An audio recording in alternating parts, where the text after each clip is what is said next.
नमस्कार, आप देख रहे हैं हॉर्नबिल टीवी और आपके साथ मैं हूं दिव्यदर्शनी। सबसे पहले बात करेंगे बड़ी खबर की। देहरादून से बड़ी खबर है, जहां प्रधानमंत्री नरेंद्र मोदी से मुलाकात करने पहुंचे मुख्यमंत्री पुष्कर सिंह धामी। ये बड़ी खबर आपको बता रहे हैं, जहां पर नई दिल्ली में दोनों के बीच शिष्टाचार भेंट हुई है।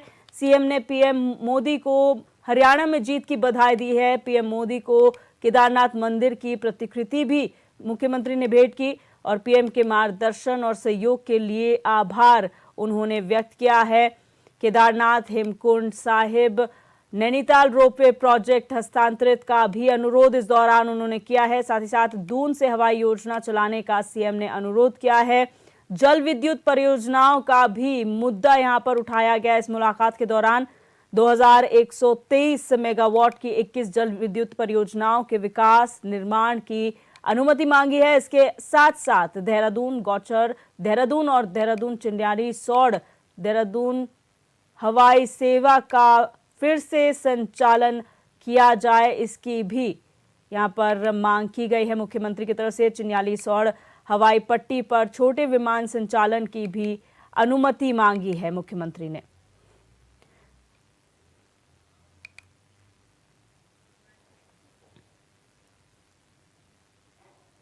और हमारे संवाददाता हिमांशु गौड़ हमारे साथ फोन लाइन पर जुड़ चुके हैं। हिमांशु, यहाँ पर शिष्टाचार भेंट मुख्यमंत्री ने प्रधानमंत्री से की है। किन मुद्दों पर चर्चा दोनों नेताओं के बीच में हुई है, क्या मांगे मुख्यमंत्री ने रखी हैं?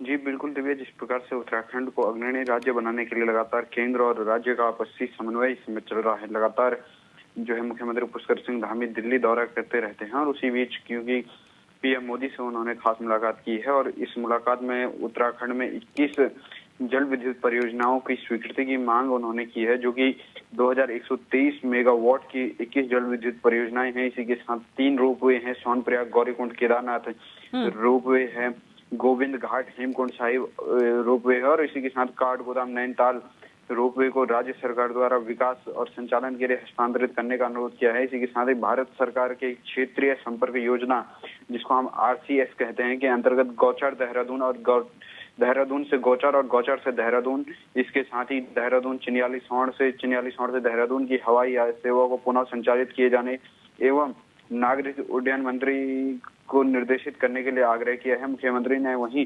चिन्याली सौड़ हवाई पट्टी जनपद उत्तरकाशी पर छोटे विमानों की संचालन की अनुमति के संबंध में भी निर्देश मंत्रालय से मांगे हैं। मुख्यमंत्री ने कुमाऊं गढ़वाल को संयोजित करने वाली 2 महत्वपूर्ण परियोजनाएं जो हैं, जो लंबे समय से बाधित उत्तराखंड में हैं, उनके लिए मांग की है। जो कि पहली परियोजना है खैरान रानीखेत बंगीधार बेजोरो मोटर मार्ग और इस जो कि 256.9 किलोमीटर की ये परियोजना है और दूसरी परियोजना काठगोदाम भीमताल लोहाघाट पंचेश्वर मोटर मार्ग, जो कि 179 किलोमीटर की परियोजना है, को राष्ट्रीय राजमार्ग अधिसूचित करने का भी अनुरोध यहाँ पर किया है। इसी के साथ ही देहरादून में जो रिंग रोड का अवशेष लंबाई है, उसको भी स्वीकृति का अनुरोध यहाँ पर सीएम धामी ने पीएम मोदी से किया है। तो निश्चित रूप से क्योंकि उत्तराखंड के विकास के लिए जिस प्रकार से सीएम धामी तत्पर दिख रहे हैं और लगातार केंद्र से सहयोग की मांग कर रहे हैं, उसको लेकर ये मुलाकात काफी अहम अपने आप में मानी जा सकती है। अच्छा, यहाँ पर जब भी मुख्यमंत्री प्रधानमंत्री से मिलते हैं या किसी भी केंद्रीय नेता से मिलते हैं, तो यहाँ पर तमाम जो मांगे हैं प्रदेश के लिए या फिर विकास कार्यों के लिए वो रखी जाती है। यहाँ पर जितनी भी मांगे रखी गई हैं, क्या आश्वासन प्रधानमंत्री की तरफ से दिया गया है उन्हें लेकर? जी बिल्कुल, जिस प्रकार से प्रधानमंत्री मोदी स्वयं इस बात को कहते हैं कि 21वीं सदी का तीसरा दशक उत्तराखंड का दशक होगा और उसके लिए लगातार केंद्र कहीं ना कहीं बेहतर सहयोग, हमने देखा है कि पिछले कुछ सालों में केंद्र के द्वारा बेहतर सहयोग उत्तराखंड की तमाम विकास परियोजनाओं को मिला है। तो निश्चित रूप से इस बार भी एक बेहतर आश्वासन मिला है, चाहे वो जल विद्युत परियोजनाएं हैं, रोपवे हो, संपर्क मार्ग हो, इसी के साथ ही राष्ट्रीय राजमार्ग अनुबंधित सूची में शामिल करना हो या हवाई सेवा हो। जितनी भी परियोजनाओं की मांग यहाँ पर सीएम धामी ने की है, उनके लिए कहीं ना कहीं स्वीकृति में आश्वासन केंद्र की ओर से मिला है। जी, बहुत शुक्रिया हिमांशु हमारे साथ जुड़ने के लिए और तमाम जानकारी साझा करने के लिए। और अब बात करेंगे लक्सर से बड़ी खबर की, जहां प्रेम प्रसंग के चलते 2 गुटों में खूनी संघर्ष देखने को मिला। ये बड़ी खबर लक्सर से आपको बता रहे हैं। यहां पर प्रेम प्रसंग के चलते 2 गुट आपस में भिड़ गए और खूनी संघर्ष उनके बीच में हुआ। एक पक्ष ने दूसरे पक्ष पर फायर झोंकी, कई राउंड फायरिंग यहां पर की गई। खूनी संघर्ष में कई लोग घायल भी हुए हैं। सोशल मीडिया पर इस विवाद का, इस खूनी संघर्ष का वीडियो वायरल हो रहा है। मामले की सूचना मिलते ही पुलिस मौके पर पहुंची और सभी घायलों को अस्पताल में भर्ती कराया गया है। खूनी संघर्ष के बाद गांव छावनी में तब्दील हो गया। प्रतापपुर गांव का ये पूरा मामला है। लक्सर से ये बड़ी खबर आपको बता रहे हैं। और गोविंद चौधरी हमारे संवाददाता हमारे साथ फोन लाइन पर जुड़ चुके हैं। गोविंद, क्या प्रकरण सामने आया जिसका वीडियो वायरल हो रहा है और क्या वजह सामने आ रही है? बिल्कुल, देखिए, ये लक्सर कोतवाली क्षेत्र का प्रतापपुर गांव है और इस गांव में जो है दो गुटों में खूनी संघर्ष देखने को मिला, जिसकी एक जो है वीडियो सोशल मीडिया पर भी वायरल तेजी से हो रही है। और कहीं ना कहीं ये पूरे मामले को जो प्रेम प्रसंग बताया जा रहा है। हालांकि दो गुटों में जिस तरह से गुटबाजी हुई है और यहाँ पर मारपीट हुई है, खूनी संघर्ष हुआ है, उसमें दोनों ही पक्षों के आधा दर्जन से अधिक लोग यहाँ पर घायल हुए हैं। पुलिस हालांकि मौके पर पहुंची है और तनाव की स्थिति ना पैदा हो उसको लेकर यहाँ पर काफी पुलिस बल इस समय गांव में जो है लगाया गया है। पूरा गांव जो है इस समय पुलिस बल से छावनी में तब्दील है और कहीं ना कहीं पुलिस ने घायलों को अब जो है सरकारी जिला अस्पताल में यहाँ पर भिजवाया है। कुछ एक दो लोगों की हालत जो है यहाँ पर नाजुक बताई जा रही है, जिसको हाई सेंटर यहाँ पर रेफर किया गया है। हालांकि एक पक्ष की ओर से अभी तक तहरीर आई है। पूरा मामला एक प्रेम प्रसंग को लेकर विवाद का बताया जा रहा है और जिस तरह से पुलिस अब जो है तहरीर के आधार पर एक पक्ष की जो कार्रवाई उसको लेकर कहीं ना कहीं जांच करने की बात कर रही है। लेकिन हालांकि जो पीड़ित पक्ष है, एक पक्ष, उसकी तरफ से जो है हवाई फायरिंग और कहीं ना कहीं फायर झोंकने की भी बात यहाँ पर बताई जा रही है। ग्रामीण यहाँ पर आरोप लगा रहे हैं कि एक पक्ष ने जो है कहीं ना कहीं राउंड यहाँ पर फायरिंग की है। लेकिन इस पूरी बात से जो है पुलिस जो है गोली चलने की घटना से हालांकि अभी तक इनकार कर रही है। हालांकि एक फोटो जरूर वायरल हो रहा है जिसमें एक शख्स तमंचा हाथ में लिए दिख रहा है। लेकिन पूरा जो अधिकारी हैं, पुलिस के जो आला अधिकारी हैं, हालांकि पूरे मामले को लेकर जो झगड़े की घटना है उसको तो साफ तौर से बता रही है, लेकिन जिस तरह से जो गोली चलने की बात है उसको लेकर पुलिस अभी तक जो है कोई पुख्ता बात नहीं रख रही है। और हालांकि जो सीएससी अस्पताल में जिस तरह से मरीज यहाँ पर भर्ती किए हैं, घायलों को भर्ती किया गया है, उसमें डॉक्टर ने भी गोली चलने की घटना से या लगने से इनकार यहाँ पर अभी किया है। हालांकि पुलिस हर पहलुओं पर जांच कर रही है और जांच के बाद ही कोई ठोस कार्रवाई करने की यहाँ पर बात कर रही है। हालांकि झगड़े का जो मामला है उसको यहाँ पर दर्ज कर लिया गया है और जो दूसरे पक्ष के लोग हैं उसमें कुछ लोगों को चिन्हित कर कार्रवाई करने की यहाँ पुलिस अभी तक बात कर रही है। जी गोविंद, यहाँ पर जो लोग घायल हैं उनकी अभी क्या स्थिति बनी हुई है? बिल्कुल, देखिए, इस खूनी संघर्ष में दोनों ही पक्षों के आधा दर्जन से अधिक जो लोग इसमें घायल हैं, इसमें एक से दो लोग जो सीरियस हैं जिन्हें हाई सेंटर अभी रेफर किया गया है। हालांकि स्थिति अभी सामान्य जो है, दोनों ही जो पक्षों के घायल हैं उनकी सामान्य स्थिति अभी बताई जा रही है। लेकिन जिस तरह से गोली चलने की अगर बात करें तो उसको जो है लेकर जो है पुलिस अभी इनकार कर रही है। हालांकि जो वीडियो वायरल हो रही है उसकी भी गहनता से जांच चल रही है और कहीं ना कहीं अगर कहीं ना कहीं गोली चलने की कोई वीडियो या कोई फोटो क्लिप यहाँ पर पाया जाता है तो पुलिस उस पर ठोस कार्रवाई करने की भी अभी तक बात कर रही है। जी, बहुत शुक्रिया गोविंद हमारे साथ जुड़ने के लिए और तमाम जानकारी साझा करने के लिए। बढ़ते हैं आगे। पुलिस मुख्यालय देहरादून में कार्यवाहक डीजीपी अभिनव कुमार ने केंद्रीय गृह मंत्री अमित शाह के उत्तराखंड दौरे के मद्देनजर पुलिस अधिकारियों के साथ बैठक की। बैठक में गृह मंत्री के प्रस्तावित उत्तरकाशी और देहरादून भ्रमण कार्यक्रम को लेकर चर्चा की गई। साथ ही सुरक्षा प्रबंधों, यातायात और पार्किंग व्यवस्था की समीक्षा की गई। वहीं डीजीपी ने वर्तमान सुरक्षा व्यवस्था को देखते हुए सभी को सजग और सतर्क रहकर अपने कर्तव्य का निर्वहन करने के निर्देश दिए। आपको बता दें कि केंद्रीय गृह मंत्री अमित शाह का 13 अक्टूबर को देहरादून का दौरा प्रस्तावित है। इस दौरान वो गृह विभाग की समीक्षा के साथ ही वाइब्रेंट विलेज का भी दौरा करेंगे।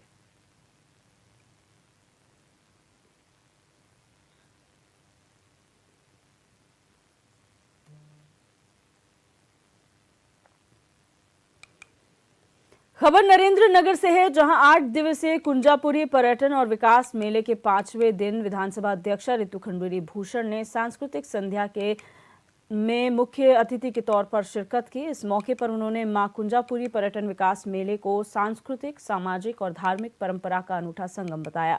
अपने संबोधन में विधानसभा अध्यक्षा ऋतु खंडूरी भूषण ने क्षेत्रीय विधायक और मेला समिति के मुख्य संरक्षक सुबोध उनियाल को विकास परक सोच का आदर्श जन नेता बताया।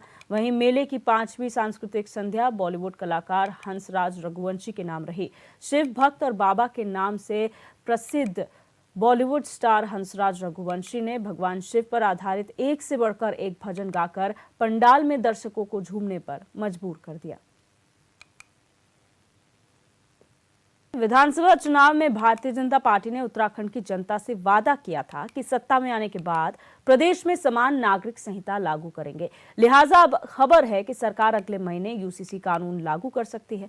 इधर विपक्ष कह रहा है कि सरकार के पास बहुमत है, इसलिए कोई भी कानून लागू कर सकती है। लेकिन यूसीसी लागू करने से उत्तराखंड की जनता को क्या मिलेगा, सरकार पहले ये बताए। ये रिपोर्ट देखिए।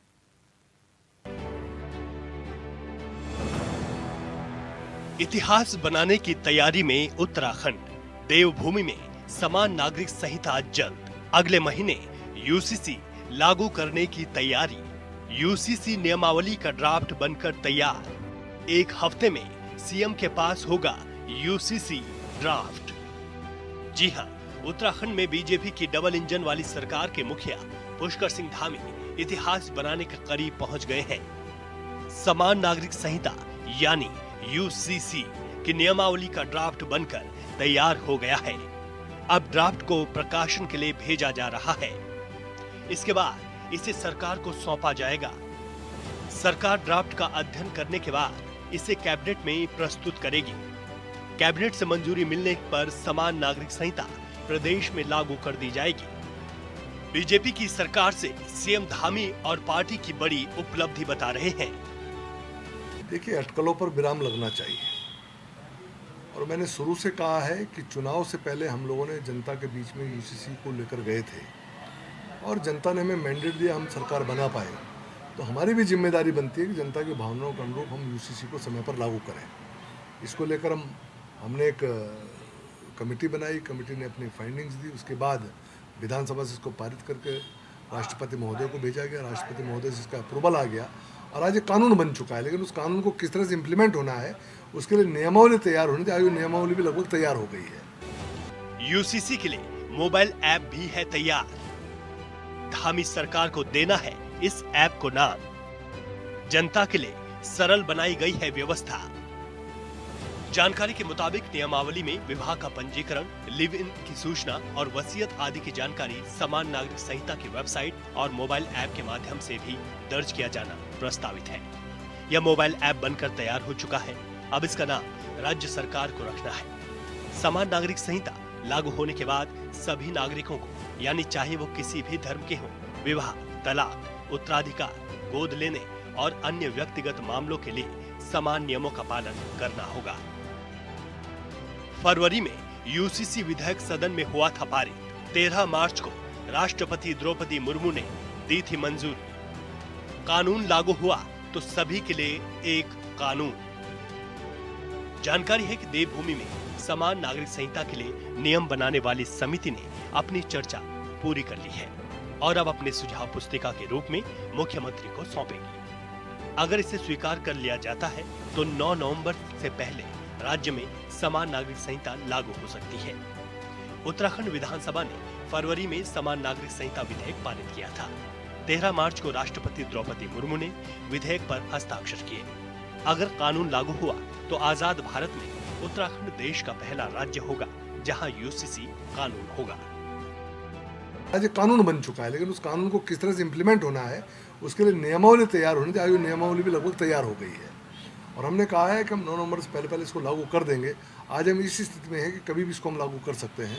तो जो वादा हमने जनता से किया था उस वादे को हमने पूरा किया है और मैं समझता हूँ कि जनता को संतोष होना चाहिए, क्योंकि किसी भी पार्टी से, किसी भी सरकार से वो यही एक्सपेक्ट करती हैं कि जो वादा वो जनता से करे वो उसको समय पर पूरा करे। यूसीसी पर कांग्रेस ने सरकार की मंशा पर कसा तंज। 3 वर्ष से यूसीसी की चर्चा कर रही है धामी सरकार। जनहित के मुद्दों को भटकाने के लिए करती है चर्चा। यूसीसी से क्या लाभ मिलेगा, बताए धामी सरकार। धामी सरकार ने 27 मई 2022 को यूसीसी का ड्राफ्ट तैयार करने के लिए कमेटी बनाई थी। रिटायर्ड जस्टिस रंजना देसाई की अध्यक्षता में 5 सदस्यीय कमेटी गठित की थी। कमेटी ने 43 जनसंवाद कार्यक्रम और विभिन्न माध्यमों से 2,33,000 के करीब सुझाव लिए थे। 2 फरवरी 2024 को कमेटी ने सरकार को यूसीसी की रिपोर्ट सौंपी थी। 7 फरवरी को विधानसभा से पारित कर दिया गया था। 10 फरवरी को यूसीसी की नियमावली तैयार करने के लिए रूलिंग कमेटी का गठन हुआ था और 13 मार्च को राष्ट्रपति ने भी यूसीसी विधेयक पर मुहर लगा दी थी। अब जब कानून धरातल पर उतारने की तैयारी है तो विपक्ष के कुछ सवाल भी हैं। देखिए, यूसीसी का फाइनल ड्राफ्ट तैयार हो गया है ऐसा सरकार की ओर से कहा जा रहा है, लेकिन पिछले 3 सालों से लगातार यूसीसी की रट भारतीय जनता पार्टी और प्रदेश सरकार लगा रही है, लेकिन एक बार ये नहीं बता रही है कि इस यूसीसी से प्रदेश के बेरोजगारों को कितना रोजगार मिलेगा, कितना उत्तराखंड से पलायन रुकेगा, कितने उद्योग पहाड़ चढ़ेंगे, कितनी हमारी बेटियां सुरक्षित होंगी, क्योंकि सरकार हर मोर्चे पे फेल है और जनता जनार्दन लगातार जो है सरकार से मांग भी कर रही है। लेकिन जब भी जनता सड़कों पे उतर के अपने मुद्दों को उठाती है, सरकार की ओर से जो है मुद्दों से ध्यान भटकाने के लिए इस प्रकार की बातें की जाती हैं। प्रचंड बहुमत की सरकार है, जो कानून चाहे वो लाए, जो चाहे लागू करे, आपको रोका किसने है? लेकिन इसका लाभ राज्य को क्या होगा, हमारे बेरोजगारों को क्या होगा, ये भी हमें जानने का अधिकार है, क्योंकि हमारे बेरोजगार तो आमरण अनशन पर बैठने के लिए मजबूर है। सरकार उनसे बातचीत नहीं कर रही है। हमारी बेटियां आज घर से निकलने में डर रही हैं क्योंकि अपने सुरक्षित महसूस नहीं कर रही है। तो ऐसे कानून भी लाइए ना, जिससे प्रदेश के बेरोजगारों को रोजगार मिले, बेटियों को सुरक्षा मिले, उद्योग पहाड़ चढ़े और पलायन रुके। लेकिन इस पर सरकार का ध्यान नहीं है। भू कानून की लगातार मांग हो रही है और हम कह रहे हैं कि हिमाचल से कड़ा भू कानून राज्य में आना चाहिए, लेकिन केवल बातें हो रही हैं, सरकार उस पर कदम आगे नहीं बढ़ा रही। 2017 से ही कांग्रेस उत्तराखंड में विपक्षी पार्टी है और विपक्ष का काम सवाल उठाना है, लेकिन धामी सरकार के नेता और प्रवक्ता इस बात पर जोर देते हैं कि बीजेपी की सरकार जो वादा करती है उसे पूरा करती है।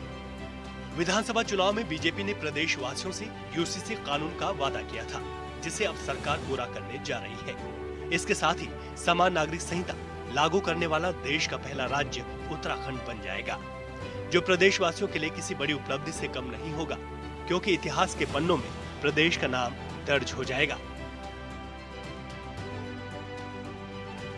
Bureau report, hornbill TV. अब रुक करेंगे अगली खबर का। हरियाणा विधानसभा चुनाव में लगातार तीसरी बार जीत हासिल करने पर विकासनगर विधायक मुन्ना सिंह चौहान की उपस्थिति में भारतीय जनता पार्टी के कार्यकर्ताओं ने आतिशबाजी कर जश्न मनाया। इस मौके पर विधायक मुन्ना सिंह चौहान ने कहा कि ये जीत पीएम मोदी की गारंटी की जीत है। समाज के सभी वर्गों ने सारे बैरियर तोड़कर पीएम मोदी के करिश्माई नेतृत्व और उनके कामों पर भरोसा करते हुए उस पर मोहर लगाते हुए बीजेपी को ऐतिहासिक जीत दिलाई है। उन्होंने कहा कि लोकसभा चुनाव के बाद फिर से जीत की श्रृंखला की एक शुरुआत है। हम आगे बहुमत के साथ महाराष्ट्र भी जीतेंगे और झारखंड भी, और ये अभियान इसी तरह चलेगा।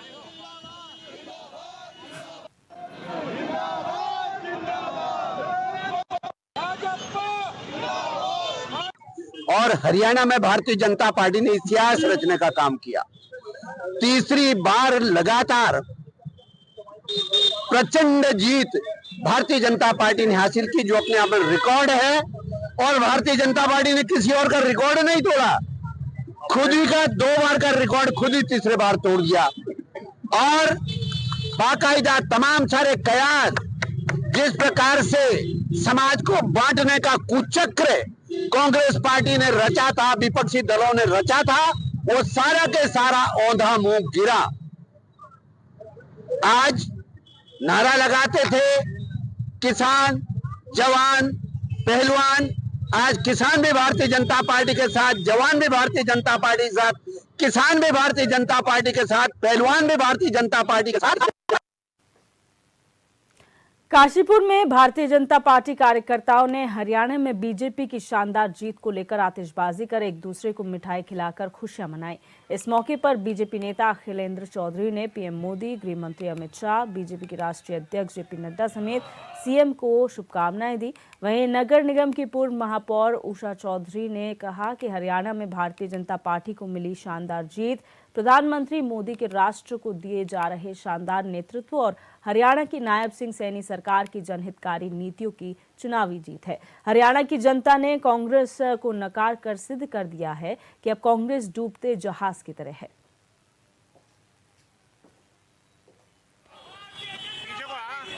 हरियाणा की जीत से पूरे देश के अंदर खुशी का माहौल है और आज पूरे उत्तराखंड में भी आज मिठाई बांटी जा रही है। भारतीय जनता पार्टी का प्रत्येक कार्यकर्ता आज उत्साह के वातावरण में है और पूरी जनता और पूरा देश इस बात की खुशी मना रहा है कि तीसरी बार भारतीय जनता पार्टी की पूर्ण बहुमत की सरकार हरियाणा में बनी है। मैं वहाँ के सभी कार्यकर्ताओं को, वहाँ की जनता को बहुत बधाई और शुभकामनाएं देता हूँ। और इसके साथ साथ जो हमारे प्रधानमंत्री नरेंद्र मोदी जी हैं, उनका जो करिश्माई नेतृत्व है, उनके द्वारा जो भी योजनाएं लाई गई उसका जनता ने स्वागत किया है और उसी का परिणाम है कि आज भारतीय जनता पार्टी की तीसरी बार सरकार बनी है। इसी के साथ हमारे यशस्वी मुख्यमंत्री पुष्कर सिंह धामी जी ने भी हरियाणा में प्रचार प्रसार किया है। जहाँ जहाँ धामी जी गए हैं आपने देखा होगा कि वो सारी सीटें भारतीय जनता पार्टी जीती है। मैं धामी जी को भी बधाई देता हूँ। रामनगर में कुछ उत्तर प्रदेश और उधम सिंह नगर के माफियाओं ने कांग्रेस नेता रणजीत सिंह रावत के कांग्रेस कार्यालय में जमकर तोड़फोड़ की और कार्यालय खाली करने की धमकी दी, जिसकी सूचना तुरंत पुलिस को दी गई, लेकिन पुलिस ने अभी तक मामले में कोई भी मुकदमा दर्ज नहीं किया है, जिससे नाराज होकर कांग्रेसियों ने कांग्रेस कार्यालय में प्रदर्शन किया और पुलिस की लॉ एंड ऑर्डर पर सवाल उठाए।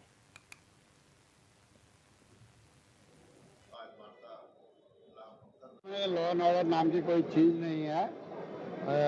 हथियारबंद गिरोह 4 दिन से रामनगर में घूम रहे हैं, होटलों में बिना आईडी के रह रहे हैं और प्रशासन के संज्ञान में भी इस चीज को लाया गया है, लेकिन कोई कार्रवाई अभी तक नहीं हुई है। परसों हमारे द्वारा एक एफआईआर भी दी गई थी, उस पर भी अभी तक कोई कार्रवाई नहीं हुई है। लेकिन हम कहना चाहते हैं, हम कांग्रेस के लोग हैं, ना तो इस तरह के हमलों से डरने वाले हैं, ना प्रशासन से डरने वाले हैं। हम कानूनी लड़ाई भी लड़ेंगे और हर जोर जुल्म का विरोध भी करेंगे, सामना भी करेंगे। के संदर्भ में जानकारी दी है और इस बात को भी कहा है कि जो कांग्रेस का कार्यालय है, जो भूमि है,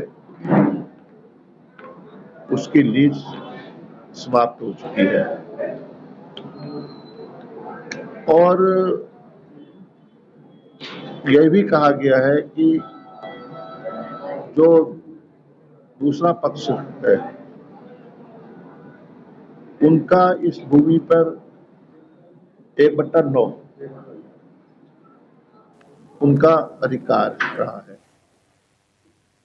और उत्तराखंड की खबरों में मेरे साथ बस इतना ही। आप देखते रहिए हॉर्नबिल टीवी। नमस्कार।